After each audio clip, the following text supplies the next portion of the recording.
We are alone, so completely alone that every fiber in my being is wildly aware of her presence, of every move she makes. We remain standing, saying nothing, barely even looking at each other. I feel Laura about to say something, but I don't give her the chance. I turn away and start hurriedly back to the house, my knee aching from the amount of pressure I'm putting on it to move faster. I wobble, taking a nasty stumble, and Laura is beside me in no time, catching me by the arm. Her touch sends liquid fire through my veins. "Let me help," she says. "I'm fine." I snap my arm away from her and sprint back into the house, hurrying straight to my room and slamming my door shut. I hurry to my bed and bury my face in it, my body already shivering from enduring her pheromones all day. It's almost unbearable. My head is spinning, and my mouth is dry, so dry it feels almost scorching. Groaning, I squeeze the pillow and force my face into it, taming the grunts escaping me. It hurts. It hurts so fucking much. My heat circle is still weeks away. There is no way that I spring up from the bed. Heavens, no. I hadn't made any plans for my circle except for the single bottle of suppressants I carry everywhere with me, but those barely work for an Omega like me who never consummated his marking. I need milk. Pure alpha milk for the raw vitamins. I thought there'd be enough time to get some bottles in the city. I can't be here without them. I can't be close to her without them. Panicking, I reach for my phone and instantly log on to the Omegaverse app to check for a possible delivery this far from the city. They are wickedly expensive, but it is not a risk I'm willing to take. Heavens, I mutter as I swipe, horrified at the sold-out signs attached to almost all premium bottles of alpha milk, and the synthetic ones which I hate do not have any means of delivery this far away from town. This can't be happening. Her soft, tapering footsteps inches towards my door, and every hair on my skin stands forcing me to grind down hard on my teeth, swallowing so hard I can barely breathe. I hope she is not going to. A gentle knock sounds through the door. I inhale a sharp breath, my heart palpitating, racing as if to jump out of my chest.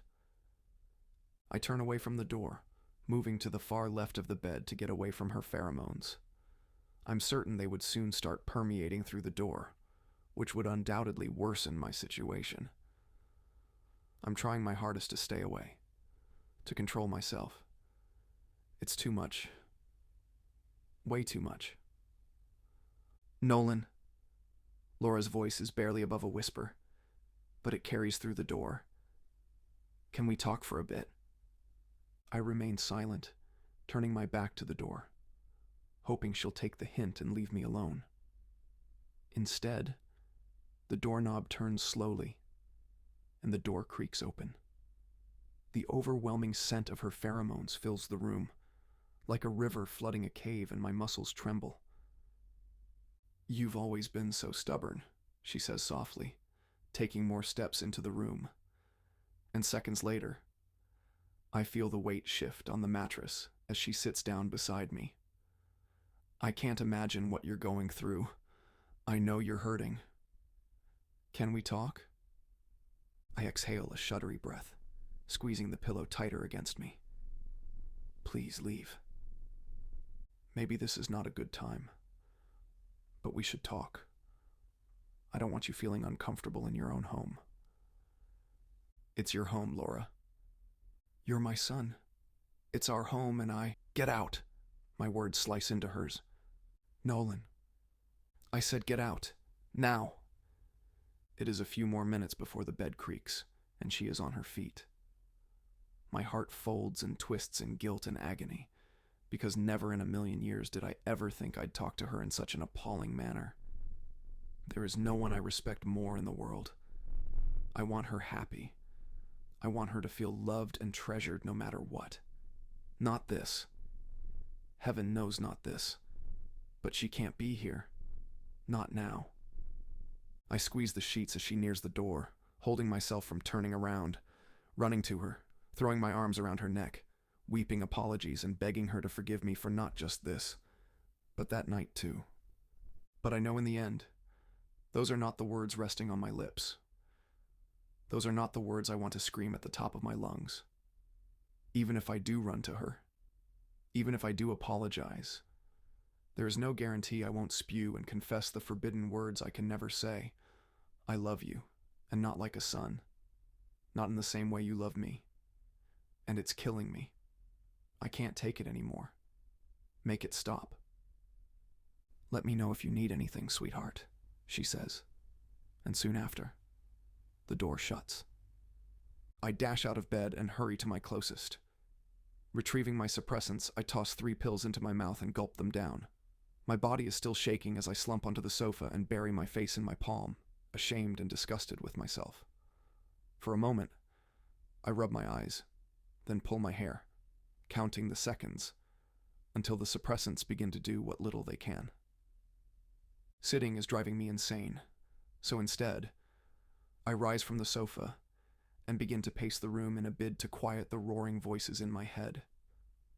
With every second, the need to go after her worsens, and though I'm starting to feel some relief, everything still aches, especially my chest. The anxiety wreaking havoc on my body.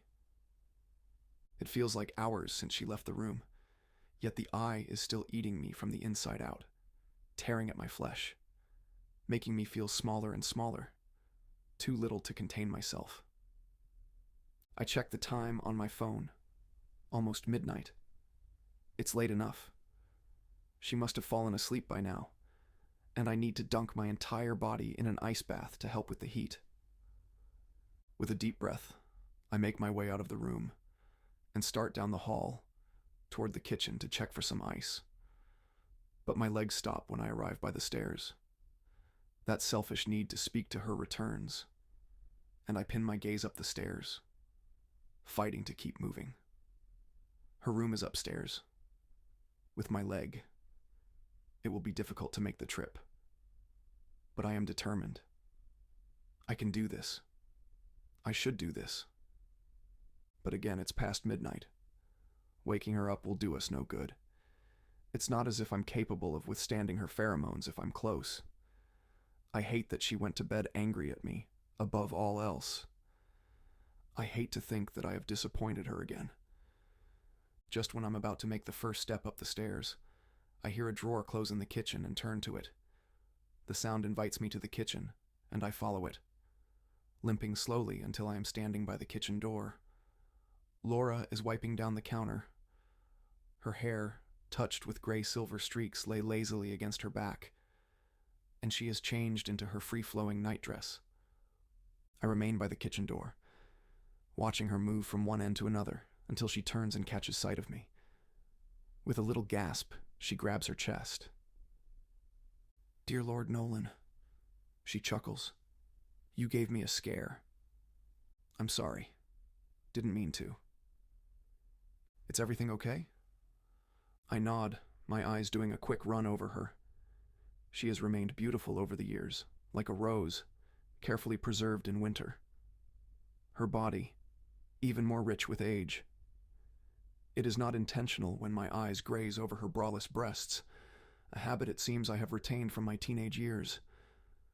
I look away the second I catch myself and continue in. "It's quite late, Laura. Just cleaning up before turning in for the night. Did you need something?" "Should have helped you clean up," I say, arriving by the island. She smiles. "It's no bother. Besides, you're terrible at cleaning." I chuckle. "I'm not a kid anymore, Loran. I do a decent job." I guess I will always remember you as the little boy who'd rather hide his dirty boxers in the mattress for days than admit he didn't know how to use the washing machine." I cringe, stifling a groan from both embarrassment and shame. I was trying to impress her even then. I looked stupid. It sucks that this is how she will always remember me. As a stupid, geeky teenage boy, stacking dirty underwear under his mattress. "No need to be embarrassed," Laura says, reading me easily. "We've all done cringy teenage things." "Yeah. What are some of yours?" She hums, crossing her arms. Feels like generations ago, but at the same time like it was just yesterday. But I used to be something of a tomboy back in the day. My brows shoot up. No way. It was all an act. I wanted to be cool because no one liked nerds. And I needed friends. My mother threw a fit about it for months. We both chuckle. It was not really who I was, and she could see that. For the record, if I knew you back then, I would have thought you were cool. She laughs softly. You have to say that. I'm your mother.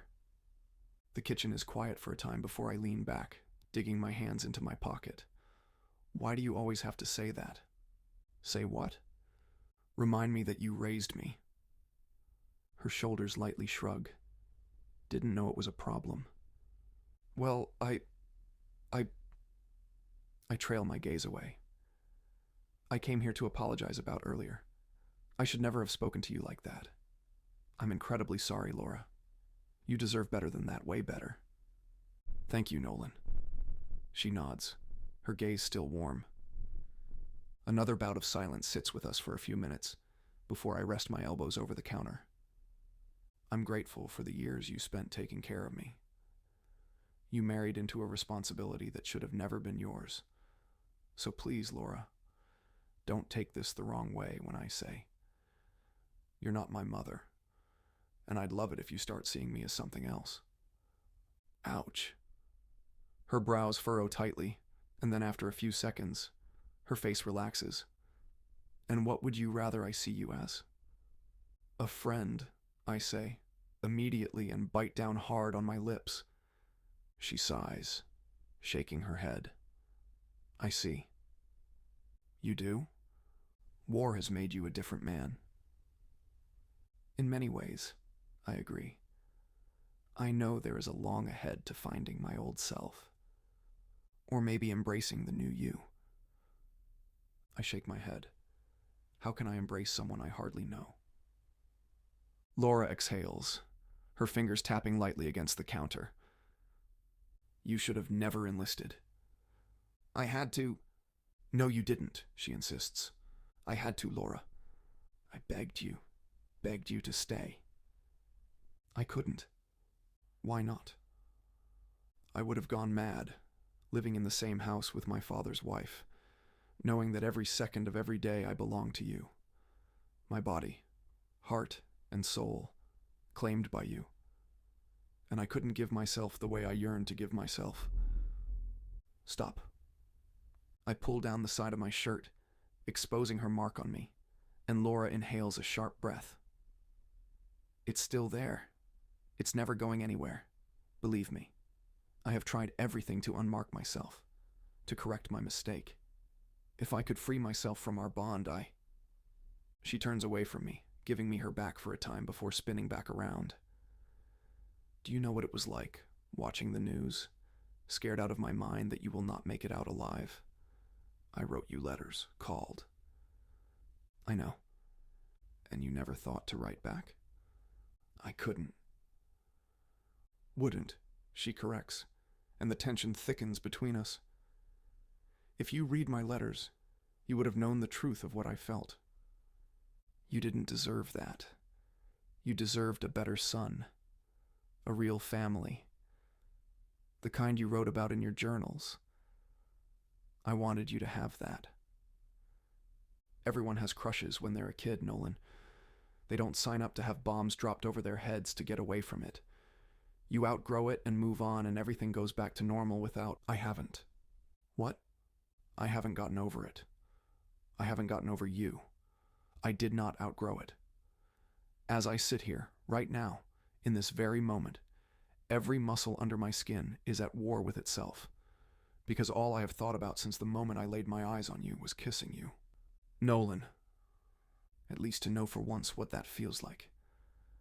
I carry a picture of you in my wallet, and every night as I flew across cities, dropping bombs, killing hundreds of people, I thought only of your face. It is what kept me alive, what made me fight my way out of that plane. I could only think I don't want to die without knowing what it would feel like to... stop myself and exhale. Through every abominable word, Laura has been staring at me eyes wide, thrown off by my brazen confession, and fear seizes my heart, because I don't know what her next words would be, what she's thinking, why she's looking at me with utter disbelief, like I'm a complete stranger, someone foreign, distant. I wish I could reach into her mind and see what she's thinking. I did not mean to startle you with that. I rise from the chair, throwing my gaze anywhere else but her face. I'll head back to bed. I will go. A wave of tingles washes over me, and I groan, doubling over. I have been sitting in her pheromones for far too long. My body is immensely weakened by it. The simple act of standing is causing my head to spin. Are you okay? Laura leans forward, her eyes closely examining me. Yeah. I clear my throat and try to force my legs forward. I need to get away from her. I need to be far away from this kitchen, her scent, this unbearable conversation. But with another step forward, my legs wobble. Laura rushes over and catches me in time, her arms wrapping around me, her chest pressed against mine, and I force myself into stillness. She places a palm over my head, the way she used to when I got sick as a boy, her gaze motherly and warm with concern. No one ever looks at me this way. No one's eyes have ever worried about me this way. My heart could combust with joy from being held this way, and against my better judgment. I hook an arm around her waist and rest my head on her shoulder. Oh, Laura. I exhale, basking in her loving pheromones. I have craved nothing more than this for years, to be held and cradled in her arms, to bask in her care and the warmth of her pheromones. So up close it almost feels like I'm falling into delirium. I'm sickened at the thought of breaking away, of not being in her arms, of not drowning in the waves of her pheromones. I grab her nightdress by the side and gently pull her in, her scent intoxicating me as I bury my nose in the crook of her neck. I want to lick her, taste her, bury myself inside her. Maybe it's the pheromones. Maybe it's the unquenchable desire I have held back for years. But all of it is crashing in at once and I can't hold back. I don't want to. You're in heat? She asks warmly, and I squeeze her tighter. For how long now? Yesterday, I think. Damn it, Nolan. I didn't know that was what was happening. She sighs, her fingers petting my hair. Heavens, her body is so warm, so tender, so welcoming. Your suppressants? I shake my head. Milk. Laura stiffens against mine. What? I don't want to talk. I want to remain like this for as long as I can steal. I need you, Loran. I need you. You're burning up, she says, her hands sliding down my face until they're cupping my cheek, and I close my eyes, internally cursing when she begins leaning away. Where are your suppressants? An exasperated sigh leaves me. They won't work on me, Laura. My gaze falls to her breast, full and plump under the light cotton fabric of her nightdress, and this time I don't bother looking away. Everything is all warped in my head. I'm starting to lose my sense of control and reason. Why not? Laura asks, and I find her eyes. We never... I exhale and lean back against the island. Omegas need certain things after a marking, Laura. I know you've never been with one, but... well... suppressants won't work unless the alpha that marked me. I bite my lips, killing the words I'm about to spew. Oh. She blinks, knowingly swallowing. Don't worry. I manage on store-bought milk. Just didn't think I would need it this soon. The raw vitamins help my suppressants work better. Has it been this way all these years? I nod. I'll manage till tomorrow morning. But I should probably put some distance between you and me. Your pheromones are suffocating. Her fingers adjust the hair lying lazily on my forehead. Are you sure you can manage until tomorrow morning? Yes, Mo. I stop myself before the word slips past my lips, my eyes flying open. I haven't called her that in years, not since before I realized I saw her as more than a parent. But something about being this way with her is making me feel small again, like a little boy in need of coddling. I clear my throat and take a step back, squaring my shoulders to remind myself that I am a man, an airman. I'll be fine. I gently move her hand away. Lie down in the living room. I'll be right back. She hurries out of the kitchen and up the stairs, and though I'm compelled to run into my room and pretend I didn't just spew my guts in front of Loran, I obey and limp to the sitting room. I fall onto the sofa, my body shaking as I grab my head. It's starting to ache now, so badly that it feels as though my head is splitting into 1,000 pieces. I already popped 3 suppressants, but the urge to pop another 3 surfaces. Laura comes running down the stairs. I brought a cool towel. Thank you. I stretch my hands to reach for it, and she shakes her head. Let me. Thanks for the offer, Loran. But, you know, if you want to help, you're going to have to give me space. Nolan, I'm not going anywhere. Lay down and stay still. Your pheromones are overwhelming. It's making it worse. Our gazes lock for a time. I should go back to my room. My words are cut off when my gaze lands on the little wet spot, spreading through her nightdress, and my breath hitches. In the few minutes since Laura disappeared into the house and returned, there has been a significant swell to her breasts, the kind that tells me that perhaps my pheromones have been affecting her with the same intensity hers affects me.